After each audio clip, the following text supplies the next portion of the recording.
Prosecutors are in court right now. They're trying to show there is enough evidence to send this woman, Joy Heaven, accused of killing her foster daughter, to trial. 24-Hour News 8's Tony Tagliavia just stepped out of the courthouse where that hearing is happening right now. Tony? Good afternoon, Emily. We still have a crew inside watching to see what happens as this hearing progresses. Prosecutors told the judge they offered Joy Heaven a second-degree murder deal, but at this time, her attorney said they're not interested. Now, Joy Heaven is charged with felony murder, basically murder in the commission of a felony, in this case, child abuse. Today on the stand, Dr. Stephen Cole, who just wrapped up his testimony. He is the medical examiner who performed the autopsy on 5-year-old Emily Mino. You might remember when we first reported this story in July, we got a hold of a sheriff's investigator's report.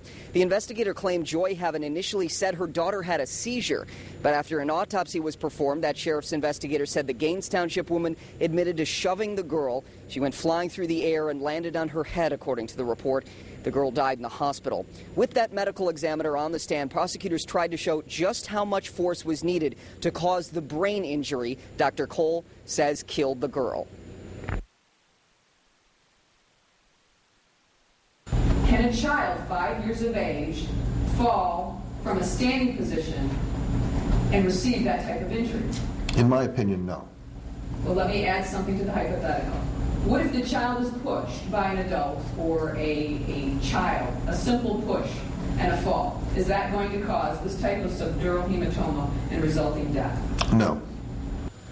Dr. Cole later testified it would take something with the force of an automobile accident or a fall from 2 or 3 more stories to cause the type of brain injury that caused Emily Mino's death. Now, defense attorneys tried to raise some issues with this. First of all, they tried to raise the question that some children might react to being injured in a different way, though Dr. Cole said the variance isn't that wide. What they did get to Dr. Cole on specifically was this question of when actually this injury happened. Dr. Cole testified that based on his examination alone, the range of when it happened is roughly a day. Again, as we mentioned, we have a reporter inside the courtroom as this hearing continues. Watch for updates at woodtv.com and on the news at 5 and 6. Live at the 63rd District Courthouse in Grand Rapids Township, Tony Tagliavia, 24-Hour News 8.